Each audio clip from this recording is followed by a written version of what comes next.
Hey everybody, credit card defaults are skyrocketing, and we have to go all the way back to the financial crisis to see defaults at this level. In fact, in the last 30 years, there's only been one time where credit card delinquencies were worse than they are right now, and that's the financial crisis.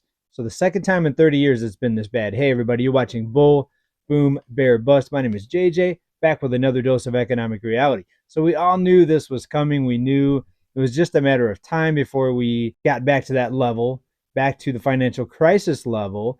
And the combination of the high cost of living, the record levels of debt that people are buried under here in the United States, the high interest rates, everything else going on, this was inevitable, but yet somehow people out there are still surprised.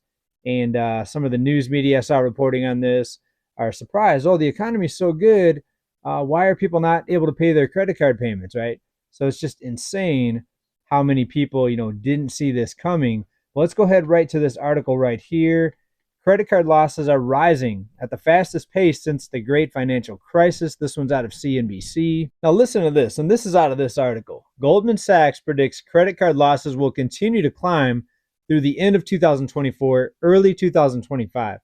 So why would it stop in 2025? Is there going to be a massive drop in the cost of living?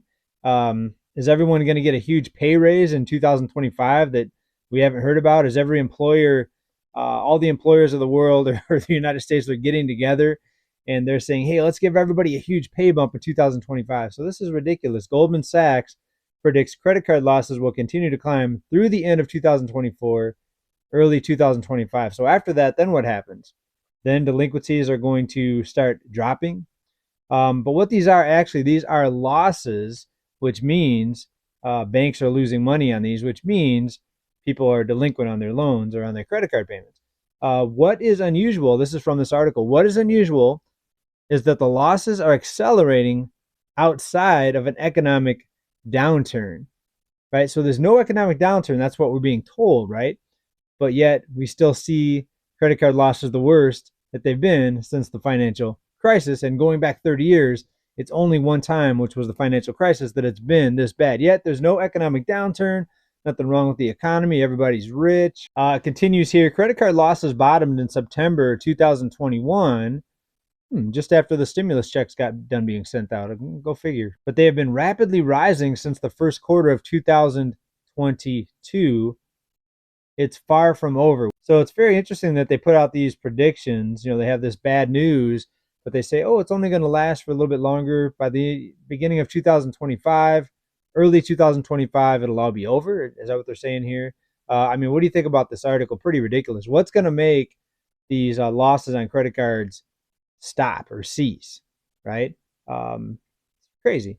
Anyways, I guess I'm lucky enough to still be able to pay off my credit cards each month. Well, I shouldn't say lucky because I kind of tailor my lifestyle to be able to do that, because I just can't stand, I couldn't bear the thought of paying even a few dollars in interest when it's 20%. Even if I had a $5 credit card balance and I had to pay what's 20% of the $5, a dollar in interest, it would just be too ridiculous for me to pay a dollar in interest for $5. Way too insane. So if you have a $10,000 credit card balance and you can't pay that sucker off, you're paying what, $2,000 in interest each year at a 20% interest rate.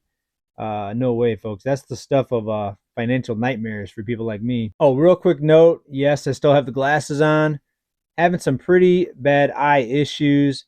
But these glasses are supposed to block out everything, every UV ray, even the blue rays or the blue light from the computer screens. So hopefully it'll start getting better and I won't have to wear these every episode. But for now, every time I'm in front of a computer, I've got these glasses on. Anyways, some of you were mentioning or asking about that.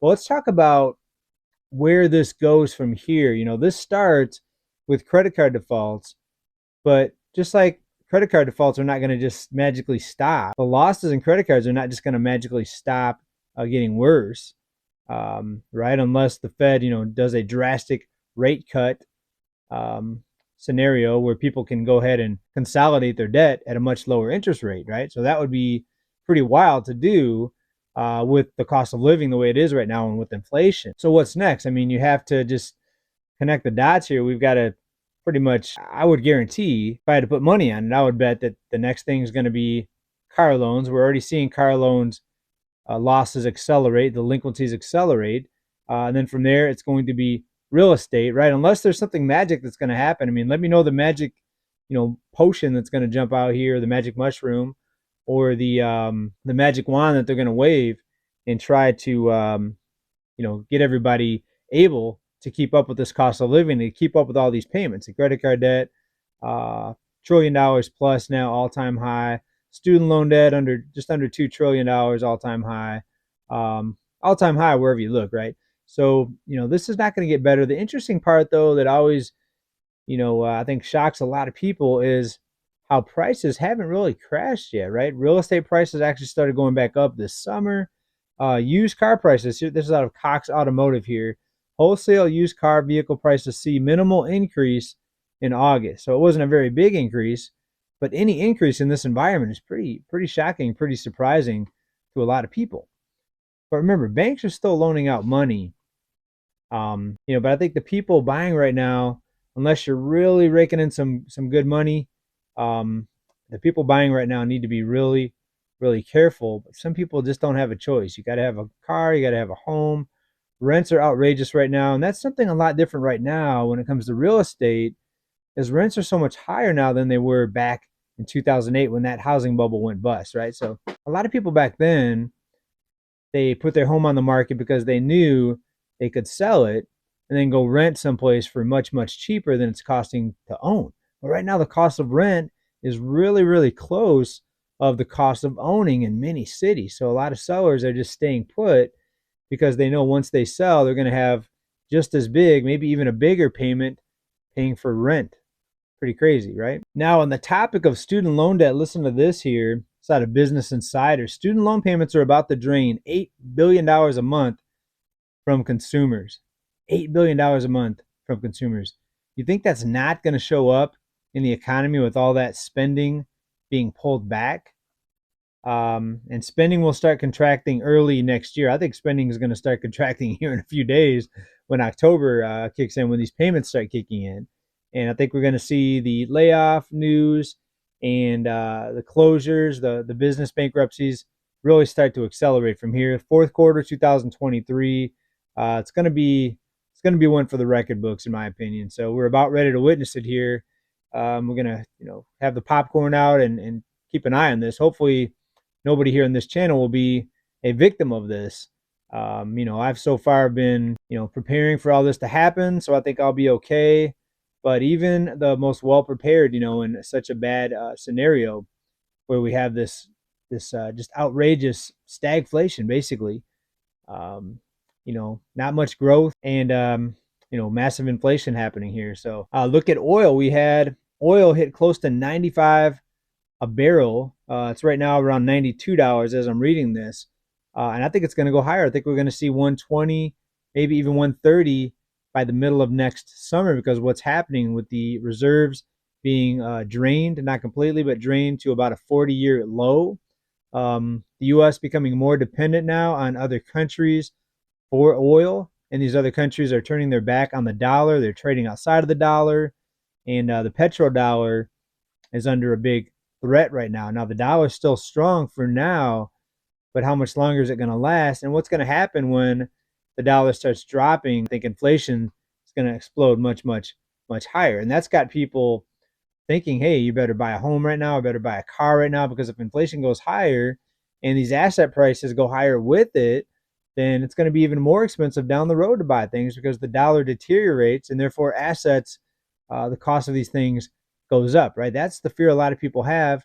But it's really interesting because a lot of people are also on the opposite side of the opposite spectrum, waiting for deflation, waiting for this crash to happen, right? So I've never seen such a divide between the crowds that say there's going to be falling prices, prices crashing, deflation, versus inflation and asset prices continuing to surge upward, right?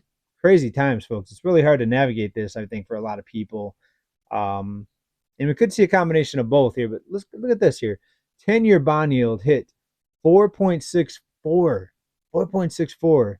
And this has got the mortgage rate the highest that they've been in 23 years. 23 years, and yet we're still seeing this massive strength in the housing market because of the shortage, right? There's not enough homes for sale. Why are sellers not putting their homes on the market? And how are they able to still get by? Unlike 2008, where we saw all these sellers try to sell at once, and some of them couldn't unload their home fast enough, they got foreclosed.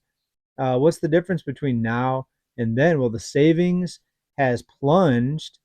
So I think the difference between now and then is just time.